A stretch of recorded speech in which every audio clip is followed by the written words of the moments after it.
Assalamualaikum warahmatullahi wabarakatuh. Pada pagi hari ini kita akan belajar tentang mata pelajaran SBDP, yaitu pada mapel tematik tema 1.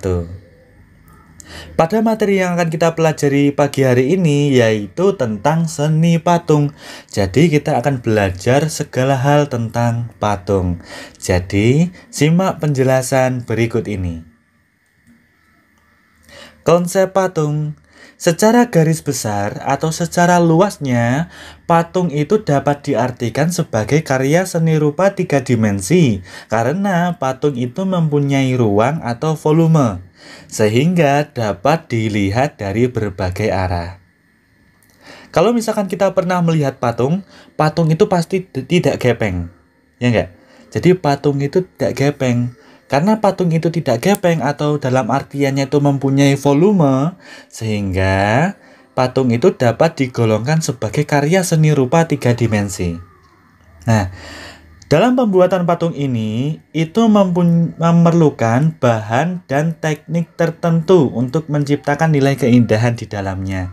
Jadi seorang pengrajin atau seniman patung itu tidak sembarangan dalam membuat patung, karena para pengrajin pasti memerlukan bahan atau teknik-teknik tertentu supaya patung itu dapat terbuat dengan indah.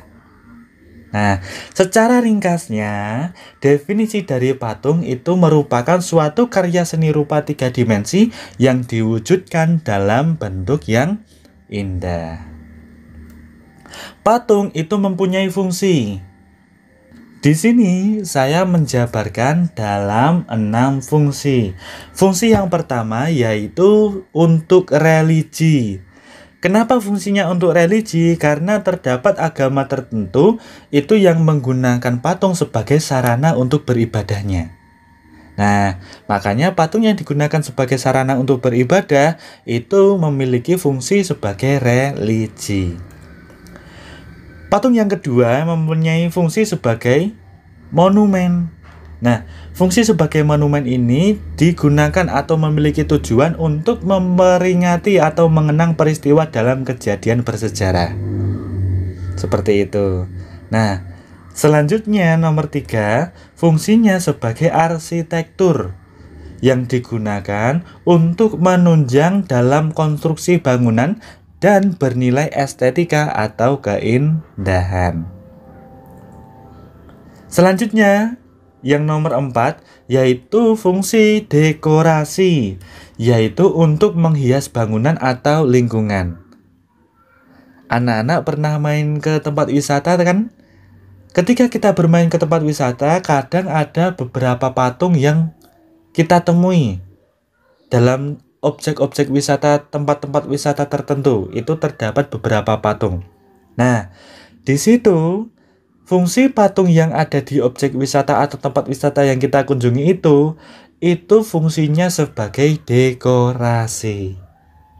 Nah, nomor 5, fungsi patung untuk seni. Patung untuk seni ini atau dalam artian itu murni untuk dinikmati keindahan bentuknya saja. Jadi ketika kita datang ke pameran-pameran seni, di sana memamerkan patung. Nah, patung yang ada di sana itu fungsinya hanya untuk dinikmati keindahannya saja. Nah, patung itu fungsinya berarti untuk seni. Selanjutnya nomor 6 yaitu patung kerajinan. Nah, patung kerajinan ini fungsinya untuk dijual. Biasanya dibuat oleh pengrajin-pengrajin yang nantinya dijual kepada konsumen-konsumen.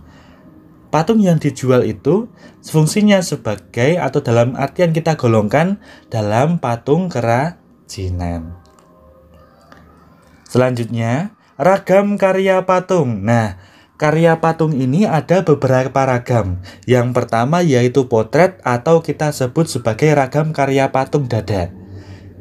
Apa itu? Yaitu karya seni patung yang wujudnya hanya bagian ujung kepala sampai leher atau sampai dada.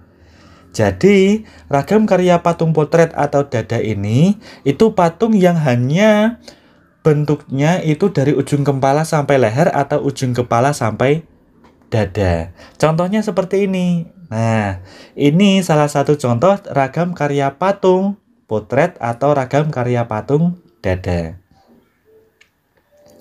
Ragam karya patung yang kedua yaitu ragam karya patung badan. Nah, yaitu karya seni patung yang wujudnya hanya bagian badan saja. Contohnya seperti ini. Nah, ini disebut sebagai ragam karya patung badan. Ragam karya patung yang ketiga yaitu utuh atau full gitu ya.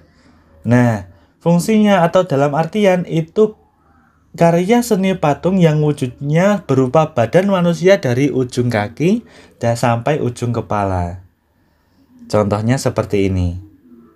Biasanya mungkin kita sering menjumpai ragam karya patung yang utuh seperti ini. Ketika kita pernah main ke Malioboro, di sana ada patung yang memperingati kejadian peristiwa-peristiwa terkait dengan perjuangan kemerdekaan Republik Indonesia. Nah, di sana ada patung yang bentuknya utuh dari ujung kaki sampai ujung kepala. Selanjutnya, corak patung. Nah, corak patung itu adalah kekhasan perwujudan dari seni patung. Corak patung itu muncul karena pengaruh budaya-budaya yang ada di masyarakat. Semakin tertinggal kebudayaan dari suatu daerah, maka patung yang dibuat juga akan menggunakan bahan-bahan yang sangat sederhana. Tapi sedangkan semakin tinggi kebudayaan yang ada pada suatu daerah, maka bahan-bahan dalam membuat karya seni patung itu sangat beragam. Contohnya, pada zaman dahulu, ketika zaman-zaman seperti kerajaan Hindu dan lain sebagainya, patung-patung yang digunakan atau dibuat oleh para pengrajin pada zaman itu masih menggunakan batu. Jadi bahannya itu masih menggunakan seperti batu-batu dari jenis-jenis batu kali. Nah, sedangkan ketika dari budaya Cina masuk, akhirnya patung-patung itu dapat dibuat dalam bentuk logam, dapat dibuat dalam bentuk tanah liat atau gerabah. Nah, jadi semakin tinggi kebudayaan yang datang atau ada dalam suatu daerah itu, maka bahan-bahan yang digunakan untuk membuat patung itu akan semakin beragam. Karya seni patung berdasarkan coraknya. Yang pertama itu corak imitatif atau disebut sebagai realis atau representatif. Itu adalah patung yang dibuat berdasarkan tiruan dari bentuk alam, bentuk fisik, atau bentuk bagian tubuh. Yang kedua yaitu corak deformatif. Corak deformatif ini itu adalah suatu patung yang telah banyak berubah dari tiruan alam, diubah menjadi bentuk baru berdasarkan imajinasi patung. Jadi ini tidak sepenuhnya berubah, tapi ada perubahan-perubahan yang dikombinasikan dengan imajinasi pembuat patung itu. Selanjutnya yang ketiga yaitu corak non-figuratif atau disebut sebagai corak abstrak. Itu seperti apa? Itu patung yang pada umumnya telah meninggalkan bentuk-bentuk alam untuk perwujudannya. Bahkan terkadang itu menuju bentuk-bentuk dasar yang mungkin sering kita lihat seperti tabung, kubus, bola, atau limas. Atau dalam artian kita juga bisa merebutnya piramida. Seperti itu. Bahan untuk membuat patung, di sini Pak Alman itu membagi beberapa bahan berdasarkan kekerasannya. Yang pertama itu bahan lunak. Bahan lunak ini adalah bahan yang digunakan dalam membuat patung tapi dia tidak terlalu keras atau tidak keras. Jadi mudah untuk dibentuk-bentuk. Contohnya apa? Tanah liat, plastisin, atau sabun. Anak-anak pasti sering atau tidak asing dengan plastisin ya. Ketika kita bermain dengan plastisin, pasti kita membentuk-bentuk dengan bentuk-bentuk yang beragam sesuai imajinasi kita. Nah, ketika kita membuat bentuk-bentuk atau patung menggunakan plastisin itu termasuk dalam bahan lunak karena sangat mudah untuk dibentuk. Yang kedua yaitu bahan sedang. Bahan sedang itu apa? Bahan sedang itu dia tidak termasuk lunak, tapi juga tidak termasuk keras. Contohnya seperti kayu sengon, kayu waru, kayu mahoni, dan kayu randu. Contoh yang ketiga, itu bahan keras. Jadi bahan keras itu bahan material untuk membuat patung yang terbuat dari biasanya batu-batuan. Nah, tapi juga bisa berbentuk kayu-kayuan. Tapi kayu-kayu tertentu yang posisinya dia sangat keras. Bisa yang pertama kayu jati, kayu ulin, batu andesit, batu granit, atau batu marmer. Selanjutnya, itu ada bahan campuran. Nah, bahan campuran ini itu adalah suatu material atau bahan pembuatan patung yang berasal dari penggabungan ketiga jenis yang tadi Pak Alman sampaikan di atas. Nah, nanti biasanya bentuknya seperti semen, pasir, perunggu, atau juga bisa kuningan. Nah, selanjutnya teknik pembuatan patung. Yang pertama yaitu teknik pahat. Teknik pahat ini yaitu pembuatan patung dengan cara mengurangi bagian-bagian tertentu. Bahan pembuatan patung termasuk golongan keras. Jadi biasanya ketika kita atau seorang pengrajin patung itu menggunakan teknik pahat dalam proses pembuatan patungnya, biasanya itu bahan yang digunakan adalah golongan keras. Seperti biasanya pakai batu-batuan atau kayu-kayu yang tadi bentuknya keras seperti kayu jati dan lain sebagainya. Nah, teknik yang kedua yaitu teknik cor. Teknik cor ini yaitu pembuatan patung dengan cara memanaskan logam hingga mencair. Kemudian dituangkan dalam cetakan patung yang telah dibentuk sebelumnya. Teknik yang ketiga yaitu teknik butsir, yaitu pembuatan patung dengan cara mengurangi bahan lunak seperti tanah liat, gips, dan bahan-bahan yang berstruktur lunak lainnya. Teknik selanjutnya yaitu teknik modeling, yaitu pembuatan patung dengan cara membuat model patung terlebih dahulu. Jadi modelnya dibuat terlebih dahulu, selanjutnya dibentuk patung yang sebenarnya.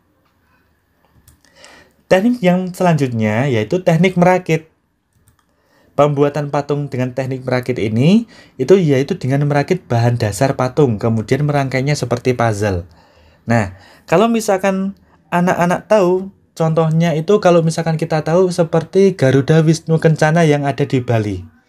Nah, itu pembuatannya dengan teknik merakit. Jadi dirakit dalam bagian-bagian tertentu yang nanti digabungkan menjadi satu. Biasanya patung-patung yang digunakan menggunakan teknik merakit seperti ini itu adalah patung-patung yang bentuknya sangat besar. Kalian juga pasti pernah datang ke Borobudur. Di Borobudur itu ada patung Buddha di atasnya, ya enggak? Nah, patung Buddha di wilayah Candi Borobudur itu kan tertumpuk dari batuan-batuan. Nah, batuan-batuan itu ditumpuk seperti puzzle. Akhirnya terbentuklah patung Buddha yang ada di Candi Borobudur itu. Seperti itu contohnya.